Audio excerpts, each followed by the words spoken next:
விண்வெளித்துறையில் India பல சாதனைகளை நிகழ்த்திட்டு வராங்க. அதுக்கு எடுத்துக்காட்டாக பல உலக நாடுகள் தங்களோட சேட்டலைட்டை விண்வெளிக்கு அனுப்பி வைக்க இந்தியாவோட உதவியை நாடி வராங்க. இந்தியாவோட ராக்கெட்டை தேடி வராங்க. இப்போ இந்தியா அடுத்ததாக ஒரு பெரிய சம்பவம் செய்ய போகிறாங்க. ஒரு பெரிய சாதனைன்னே சொல்லலாம். இதுவரைக்கும் உலகத்திலே யாரும் செய்யாத ஒரு புதிய முயற்சி. அதுதான் ப்ரோபா 3. ப்ரோபா 3னா என்ன? ப்ரோபா 3க்கும் இந்தியாவுக்கும் என்ன சம்மந்தம்? இதை பற்றி தான் தெளிவாக பேச போகிறோம். லைக்கர்ஸ் எல்லாருக்கும் வணக்கம். நான் Tamil. Welcome to Tamil files.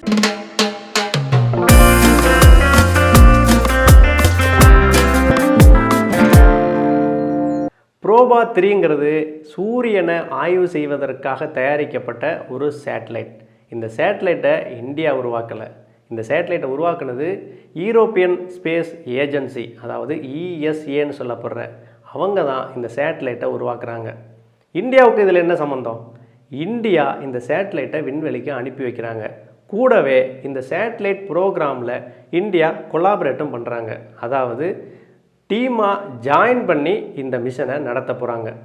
நம்ம இஸ்ரோவில் இருக்க NSILன்னு சொல்லப்படுற நியூ ஸ்பேஸ் இந்தியா லிமிட்டடும் ESAவில் இருக்கிற IOD, அதாவது இன் ஆர்பிட் டெமான்ஸ்ட்ரேஷன் சொல்லப்படுற இந்த ரெண்டு டீமும் தான் இந்த மிஷனை நடத்துகிறாங்க. ஸ்ரீஹரிகோட்டாவில் உள்ள சதீஷ் தவான் விண்வெளி ஆய்வு மையத்தில் இருந்து டிசம்பர் 4ஆம் தேதி 44.5 மீட்டர் உயரமும் 320 டன் எடையும் கொண்ட இந்த PSLV C-59 ராக்கெட் மூலமாக தான் ப்ரோபா 3 விண்வெளிக்கு அனுப்பி வைக்க போகிறாங்க. பூமியில இருந்து அப்போஜி, அதாவது அதிகபட்ச தூரமாக 60,000 கிலோமீட்டர்லையும், பெருஜி அதாவது பக்கத்தில் 600 கிலோமீட்டர் தூரத்திலையும் நிலைநிறுத்த போகிறாங்க. அந்த சுற்றுவட்ட பாதையில் சுற்றி வந்து தான் இது சூரியனை ஆய்வு செய்ய போகுது. உலகத்திலே யாரும் செய்யாத ஒரு முயற்சி. நம்ம இந்தியாவோட இஸ்ரோவும் ESAவும் இணைஞ்சு இந்த சாதனையை நிகழ்த்த போகிறாங்க.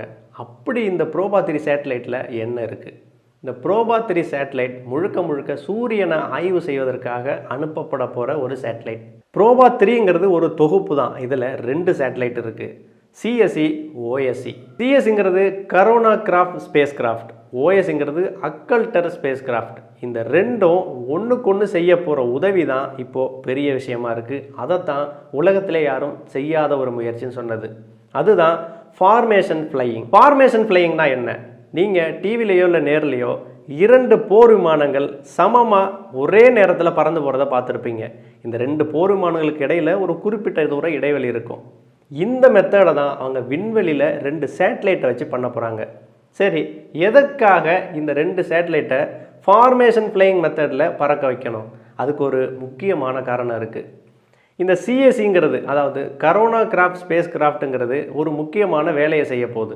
அது என்னென்னா சோலார் சிஸ்டத்தை ஆய்வு பண்ண போகுது. அப்படி அதை ஆய்வு பண்ணும்போது அதுக்கு சூரிய வெளிச்சம் ஒரு மிகப்பெரிய தடை. இந்த CSEல இருக்க சில கருவிகள், சோலார் சிஸ்டத்தை ஆய்வு செய்ய போகிற சில கருவிகளுக்கு சூரிய வெளிச்சம் நேரடியாக படக்கூடாது. அப்படின்னா சூரிய வெளிச்சம் படாமல் அதை ஆய்வு செய்ய வைக்கணும்.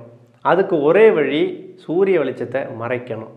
விண்வெளியில் போய் சூரிய வெளிச்சத்தை அதில் படாமல் மறைக்கிறதுங்கிறது நடக்காத ஒரு காரியம்.